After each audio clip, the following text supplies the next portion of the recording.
Welcome back to my channel. So today we're gonna talk about two more books that I did for Magical Readathon. Magical Readathon is going really good this round, I have to say. Getting through books somewhat quickly. I'm not stressed about maybe finishing it. I might have one or two left maybe for October, but we will see. But we are getting there. So, the two books I want to talk about is A Court of Silver Flames by Sarah J. Maas and Cities of Gods and Monsters by Kayla Edwards. It's a kind of a heavy fantasy romance review, vlog, whatever you want to call these. I'm gonna start with A Court of Silver Flames by Sarah J. Maas. I was disappointed by this. I would give this about, I think I've given most of her books about 4.55 stars in this ACOTAR series. Not this one. This one is more like a 3.5. This needed to be Farah's last book. So if you don't know anything about ACOTAR, it is about Farah.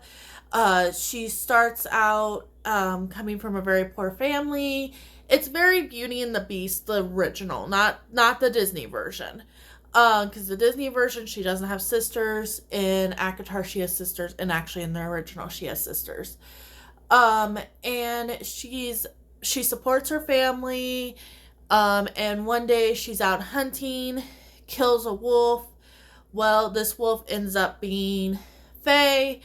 The Fae king in that area is like, okay, well, you killed one of my own, so you have to pay the price. The price was to get her out of a horrible situation. And then there's a curse where they can't take off these masks. And that's as far as I really want to get into Court of Thorns and Roses, the first book. So, somehow, not going to get into it. Obviously, if you're listening to this review, you probably understand kind of what happens. I'm trying to be as spoiler-free as possible, though. This is the first book of Farah's sister, Nesta, and Cassian is her partner. And so Farah and Rhysand, if you're anywhere in the media or have seen anything about ACOTAR, you probably have heard of Rhysand and Farah. Because of the fact that they're I think the major couple of this.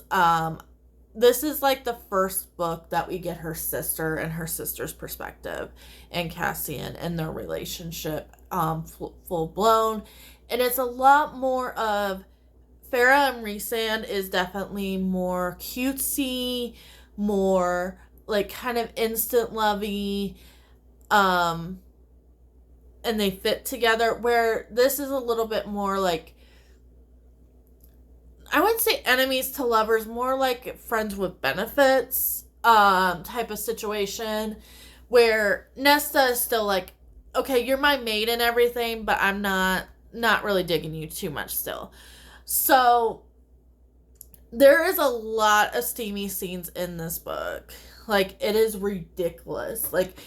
I saw reviews before I even got into this series about kind of what was in there and the spicy level when you get to a book like this book, and I was just okay, this is a little ridiculous and this needs to be edited out. I'm not saying all of them needed to be edited out. I'm just saying where was the other plot? There's a couple other plots in here that kind of got thrown all the way to the back burner because of that. So I didn't like it for that either, because ACOTAR, the first, A Court of Thorns and Roses, there's not really much of that. And then you get into a... I'm looking down at my shelf because I have the books right there. Court of Mist and Fury. Okay, we're amping it up a little bit, but we still have plot.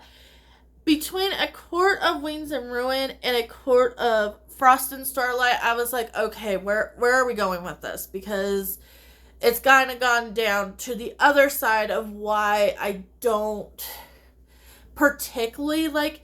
It started as fantasy romance and then it turned into romantasy, where it's very big on the romance and very less on the plot, which this world building is super good if you can get to it. Like, I have to say, Sarah J. Maas writes a very interesting world and a very compelling magic system within what she is writing. Like, I know a lot of people complain about fantasy romance and romance, both of them kind of combine. A lot of people complain that there's not a lot of substance. And I would say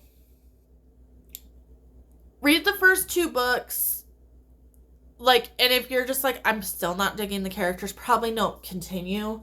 But the first 2 books are like solid 5 stars. And then, like, I would say Court of Wings and Ruin, probably 4. This was a 3. And it makes me really nervous about Crescent City. Because that's going to be my next Sarah J. Maas series that I'm going through. I finished this one up to whatever she has next. Which, after reading this, I'm just not sure if I want to continue. If it's Nesta's point of view, I'm not sure. She's not a character, like, I want to follow. Like, at this point, I would keep, like, the Farah, stuff, and just get rid of this book, because it's just not worth it. But I want to see kind of where she continues. If she does prequel stuff, especially about the Bat Boys and even Tamlin, I would be interested in a prequel of them. I love the men. Love the men of this series. The women... or is it Freya? I think it's Freya. I think I've been pronouncing her whole name wrong. I do apologize on that one. But... yeah, it just depends what she goes to. If she continues forward... I probably won't read her forward books, because if it's going to be this spicy of a level where I'm not seeing any plot or anything, I probably will not continue. But if she goes backwards, I will be more than happy to read those, because I'm very, very interested.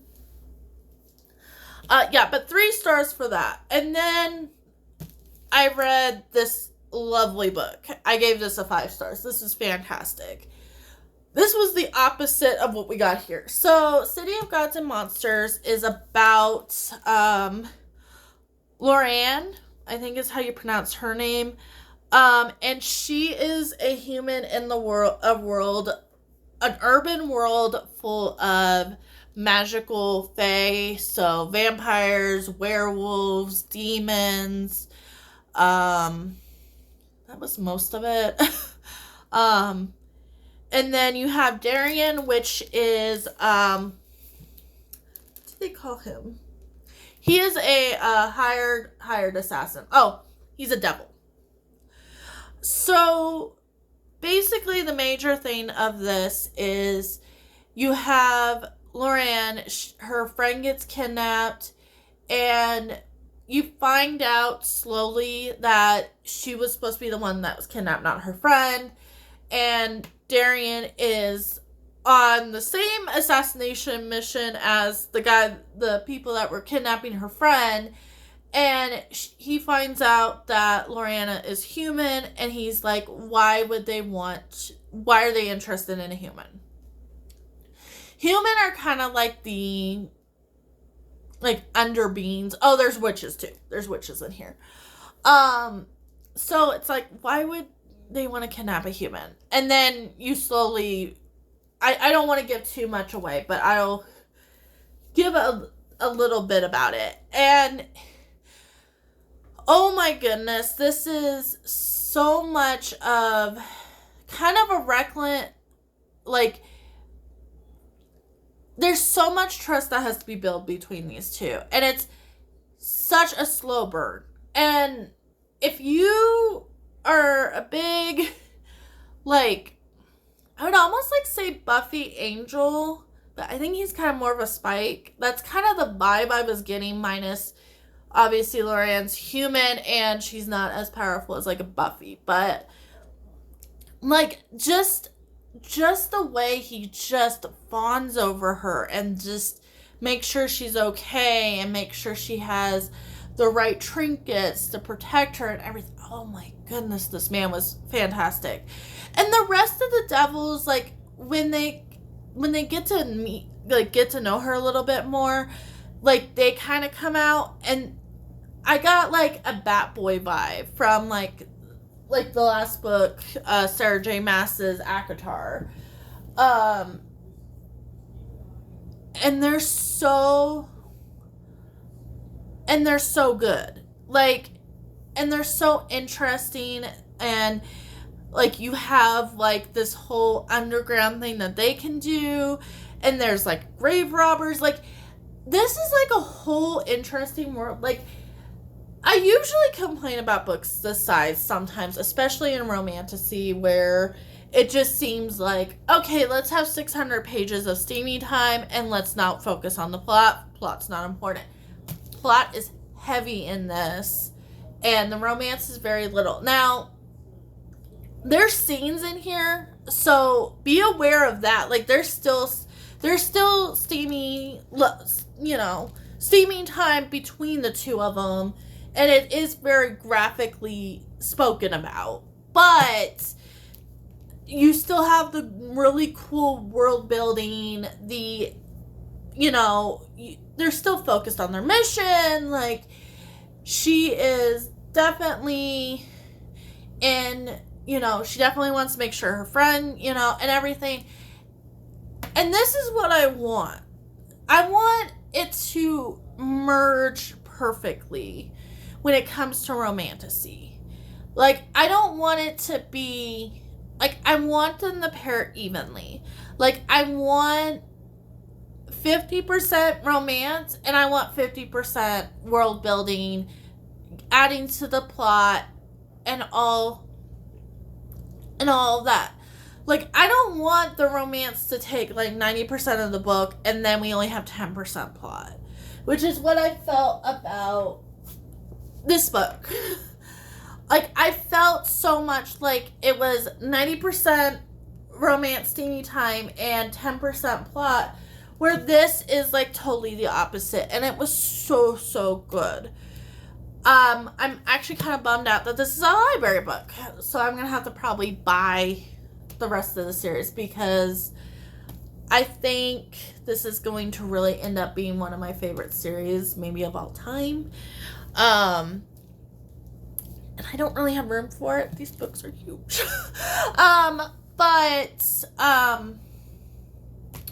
Yeah, I'm just, this was good. This was, and Melanie Reads was the one that was talking about that book, and she was like kind of iffy on it, I think. I can't remember what her review, what her rating was, but I really ended up liking it.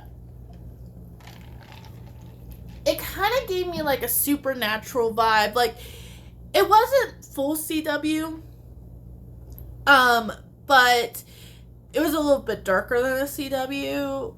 But it kind of took me back to like True Blood times, where it's like you had a mix of like werewolves and vampires and shapeshifters and all that stuff kind of like in one story.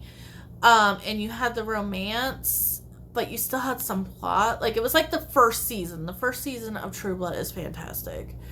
But that's kind of what it reminded me of, because it's like you have like all these mixtures and them all, having to work with each other and stuff. It was fantastic. So, kind of to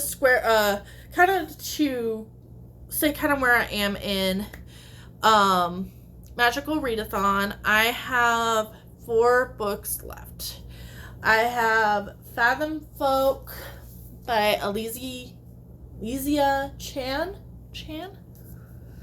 and Dragon Republic by Arf Kwan.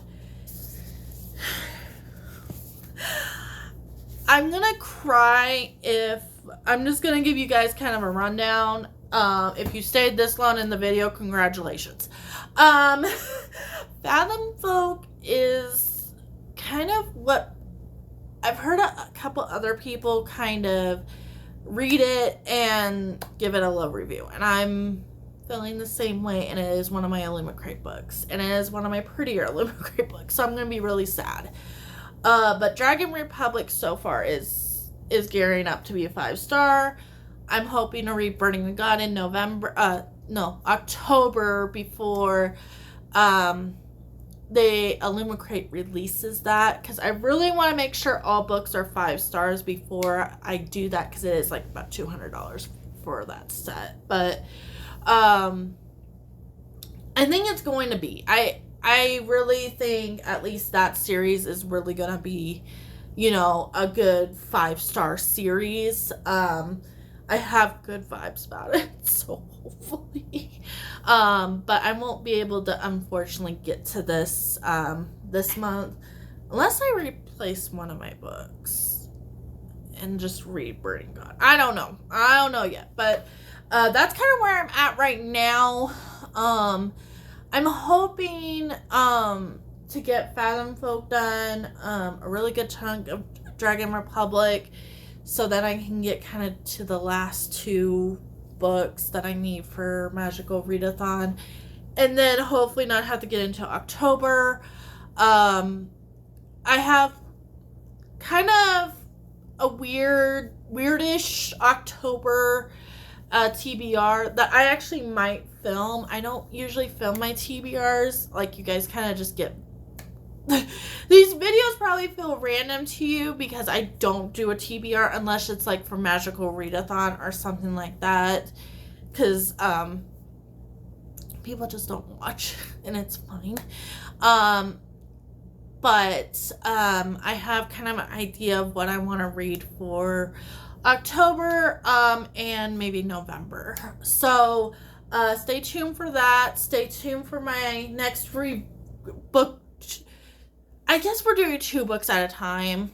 If I finish more at once, then I will do more, especially with kind of how it's going. I do not mean to have one disappointment and one 5-star, but that's kind of how it seems like it's going. But I will see you in the next one. Like and subscribe. I am here with Books on Sunday and media review on Thursday. I have it filmed interview with the vampire. I don't think it has come out yet, so I'm gonna get that review done. I might wait to post that in October. And if I can finish the Merry Witch series, I will be posting those 2 in October, and I have another idea for some other videos. So I just finished all of Persona, and I want to do some content about that too. So definitely subscribe so you can see more from me, and I will see you in the next video. Bye.